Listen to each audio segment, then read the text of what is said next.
Break नंतर तुमचं स्वागत। आपण चर्चा करतो नारायण राणेंच्या बंडाबद्दल आणि त्यांच्या राड्याबद्दल। मी सुरुवातीला भाई जगतापांना विचारतो, भाई मला सांगा, नारायण राणे काँग्रेसमध्ये आले आता 3 वर्ष झाली, पण त्यांना काँग्रेसची संस्कृती समजलीच नाही असं म्हणता येईल का? अगदी पूर्णपणे ते कधीही काँग्रेसच्या संस्कृतीमध्ये कधीही मिसळलेच नाही। म्हणजे काँग्रेसची संस्कृती हा गोष्ट वेगळी। माझा तर प्रश्न उलटा आहे तिथे स्टुडिओत बसलेल्या त्यांच्या मित्रांना की तुम्हाला काँग्रेसची संस्कृती मुळात माहित आहे का?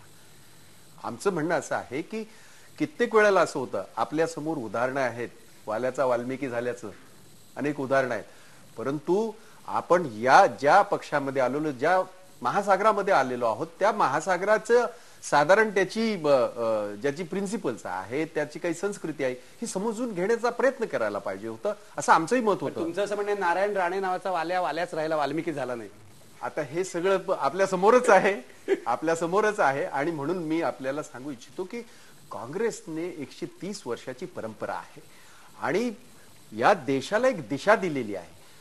आम्ही 60 वर्षामध्ये जे काय आज आहोत, आज जगामध्ये महासत्ता बनण्याची स्वप्न 240 वर्ष ज्या अमेरिकेला झाली ती महासत्ता आहे, आज त्यांच्या बरोबरीने भारताला येणं, 60 वर्षापैकी जवळजवळ 48 ते 50 वर्ष काँग्रेस राज्यामध्ये राहणं आणि देशामध्ये राहणं आणि त्या प्रगतीपथावर नेणं, हे फार मोठी गोष्ट आहे। स्वातंत्र्य मिळाल्याच्या नंतर एक तिरंगा झेंडा आणि एक दिल्लीचं ऑफिस याच्याशिवाय या देशामध्ये काही नव्हतं। ही वस्तुस्थिती समजलं नाही, हे समजलं नाही आणि ते समजून घेतील असं शिवसेनेच्या राडा संस्कृतीतच राहिले, राडा संस्कृतीत राहिले ते, त्या राडा संस्कृतीतच ते 40 वर्ष वाढले, त्यामुळे त्यांच्या अंगी सगळं चंदू राणेंकडे। चंदू राणे, मला सांगा की आता जे भाई जगताप म्हणाले की तुम्हाला काँग्रेसची संस्कृती समजली नाही, मला सांगा हे खरं आहे का?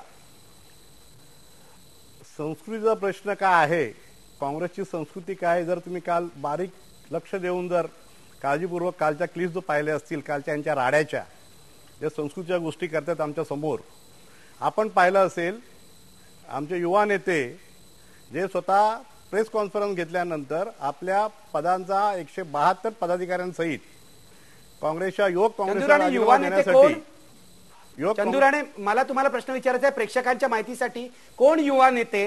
कारण अनेक युवा नेते देशामध्ये आहेत, तुम्ही कोणत्या युवा नेत्याबद्दल बोलताय? नितेश राणे जे आहेत हे प्रेस कॉन्फरन्स आटपून ज्यावेळी MRCC मध्ये चालले होते त्या ठिकाणी दिल्यानंतर आमचे कोणतेही कार्यकर्ते त्यांच्याबरोबर गेले नव्हते। हे ज्या संस्कृतीच्या गोष्टी करतायत आणि तिथून बाहेर पडताना फक्त 5 जण जे होते आणि त्यावेळी हे सध्या जे समोर बसलेले आहेत तुमच्या, यांचं नावच भाई आहे आणि भाई कसल्या अर्थाने शब्द वापरला जातो हे त्यांनी स्वतः जाणावं। आणि ज्यावेळी स्वतः यांनी धक्का दिला, आपण जर संपूर्ण क्लिप पाहिल्यात, आगळीक याने केली आहे, कळ यांनी काढलेली आहे आणि नंतर मग भाई तुम्ही उत्तर द्यायला पाहिजे।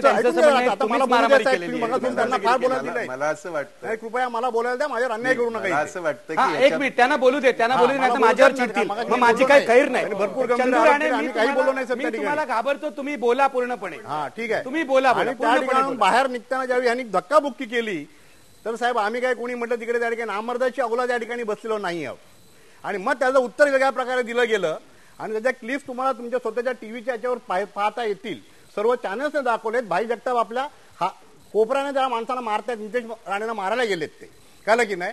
आणि ही बरं त्याच वेळी त्या जमावामध्ये चंदू राणे, आता माझी विनंती आहे तुम्ही थांबा जरा, भाई जगताप एक मिनिट साहेब, मला काय म्हणायचं, त्याच वेळी मी येतो तुमच्याकडे। एक गुंड त्याला मोकामध्ये अटक करण्यात आलेली आहे आणि त्याला 5-6 गुन्हे त्याच्यावर पडलेले आहेत आणि तो कोणाचा हस्तक आहे आणि कोणाबरोबर जगताप साहेबांबरोबर त्या ठिकाणी आला होता, याचं उत्तर जगताप साहेबांनी आम्हाला द्यावं, कारण त्यांना पोलीस शोधतायत। ठीक आहे, आता आपण भाई जगताप यांच्याकडे उत्तर घेऊया। आणि चंदू राणे, तुम्ही शांत बसलात तर भाई उत्तर देतील।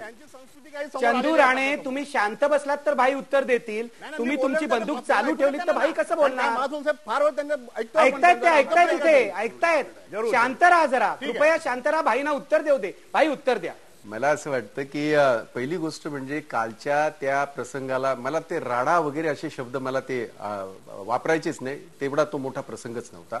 हा एक गोष्ट खरी आहे की त्यांनी त्यांच्या युवा नेत्यांनी तिथे जो काय प्रकार केला, जे आज हे सांगत आहेत ऐकिवातलं, क्लिपिंग मध्ये बघितलेलं वगैरे वगैरे, त्याच्यावर मी येईन, परंतु मला असं वाटतं की त्यावेळेला ज्यांना कुणाला राजीनामा द्यायचा आहे, स्वतः नारायण राणेंनी राजीनामा काय इकडे जाऊन दिला का? किंवा असं कोणतं मोठं पद आहे की ज्याच्यामध्ये राजीनामा देण्यासाठी एखाद्या ऑफिसमध्ये जाऊन तिथे अशा प्रकारच्या भानगडी करायला पाहिजेत? परंतु आपलं प्रवृत्तीच जर तशी असेल तर त्याच्यातनं त्या प्रवृत्तीचं दर्शन आहे. राहिली गोष्ट दुसरी की मला यांच्या प्रेस कॉन्फरन्सची किंवा युथ काँग्रेसच्या ह्या सगळ्या ह्याचं मला काहीही माहित नव्हतं. काल मुंबई प्रदेश काँग्रेसच्या ऑफिसमध्ये महाराष्ट्राचे नवनिर्वाचित मुख्यमंत्री सन्माननीय अशोकराव चव्हाण येणार होते आणि त्यासाठी सगळेच मुंबईचे सगळे आमदार, आमच्या सगळे फ्रंटल ऑर्गनायझेशनचे सगळे कार्यकर्ते, महिला, सर्व त्या ठिकाणी 5,000 कार्यकर्ते त्या ठिकाणी. आणि मी ज्या वेळेला मी गेलो त्यावेळेला मी तिथे गेलो त्यावेळेला एक मिनिट भाई चंदू राणे, मी तुम्हाला स्पष्टपणे सांगतो, या चर्चेचा अँकर मी आहे. जरा शांत राहा. भाई जगताप उत्तर देत आहे, तुम्हाला ऐकून घ्या, उत्तर द्यायची संधी मिळेल. ऐकून घ्या चंदू राणे, हा कुठल्याही प्रकारचा राडा नाही, ही लोकशाही चर्चा आहे. लोकशाही चर्चा आहे. शांत राहा, भाईंना उत्तर देऊ दे, मग मी तुम्हाला बोलायला देईन. शांत राहा चंदू राणे, आपण लोकशाही चर्चा करतोय, आपण राडा करत नाही आहोत. कृपया शांत राहा. भाई राडा करणारे समोर बसले तुमच्या. याच्यातनं याचं दर्शन होतं, त्यांच्या विकृतीचं दर्शन होतं. असं मी म्हटलं तर त्याच्यामध्ये अतिशयोक्ती होऊ नये. एनिवे, आपण त्या मूळ विषयाकडे येऊ की त्या ठिकाणी ज्या वेळेला हे सगळं, मी ज्या वेळेला गेलो त्यावेळेला हे सगळं चाललंच होतं. म्हणजे ते काय त्या ऑफिसमध्ये जाऊन मी पाहिलं आणि मी रस्ता दिला, ते तुमच्या क्लिपिंगमध्ये असेल. आणि मी रस्ता दिला, जाताना त्यांनी जे अर्वाच्य शब्द आमच्या नेतृत्वाच्या विरोधात काढले, सोनिया गांधींच्या विरोधात काढले, मुख्यमंत्र्यांच्या विरोधात काढले, प्रदेशाध्यक्षांच्या विरोधात काढले, राहुल गांधींच्या विरोधात काढले. आणि जाहीर आहे की त्यावेळेला त्यांनी जेव्हा त्यांच्या विरोधी घोषणा दिल्या त्यावेळेला आमच्या कार्यकर्त्यांनी, माझ्या कार्यकर्त्यांनी त्याच्यामध्ये विरोधी घोषणा दिल्या. जाहीर आहे, कारण हा प्रश्न ज्या वेळेला नेतृत्वावर याचा येतो, अगदी याला ठोसा म्हणता येणार नाही, त्यांच्या त्या जोशला आमच्या लोकांनी सुद्धा मी आता जातोय. तुम्हाला दोघांनाही शांत करून मी जातोय युवराज मोहितेंकडे. नाही ते चंदू राणे जरा संतापलेत. चंदू राणे शांत व्हा, मी तुम्हाला बोलायला देणार आहे. माझ्यावर विश्वास ठेवा. इथे कोणतीही, आणि मी तुम्हाला एक सांगतो की आम्ही लोकशाही चर्चेतले लोक आहोत, पत्रकार आहेत, सर्व क्षेत्रातले लोक इथे येतात इथे, आणि पत्रकार सुद्धा इथे कोणत्याही दमबाजीला घाबरत नाहीत, चर्चा नीट करू देतात. तेव्हा मी जातोय युवराज मोहिते यांच्याकडे, मी नंतर चंदू राणेंकडे येईन. युवराज मोहिते, मला सांगा, तुम्ही ऐकलं दोघांचं जे काय भांडण आहे, मला सांगा राणेंना, नाही तुम्ही, तुमचं भांडण नाहीये, ठीक आहे. मी युवराजना विचारतो, मला सांगा राणे ज्या पद्धतीचे आरोप करतायत, आत्ताच त्यांनी म्हटलं मी तरी संपेन किंवा काँग्रेसला तरी संपवेन, त्यांनी दाऊदशी संबंध असल्याचे आरोप केले, त्यांनी अतिरेक्यांशी संबंध असल्याचे आरोप केले. राणेंचा तोल ढळलाय असा अर्थ याच्यातून काढायचा का? नाही, या आरोपात मला काही आश्चर्य वाटत नाही आहे. मला आधी फक्त चंदू राणेंनी त्यांच्या राणे साहेबांबद्दल त्यांना जी क्लीन चिट दिली त्याबद्दल मला थोडंसं बोलायचं आहे. ते असं आहे की खरं आहे, राणेंना कुठल्याही कोर्टाने अजून शिक्षा दिलेली नाही. ही शिक्षा का दिलेली नाही याचं कारण जर आपण शोधायला गेलं तर भाई जगतापांना विचारलं पाहिजे की या काँग्रेसने आजवर राणेंना वाचवलेला आहे आणि हा इतिहास आहे.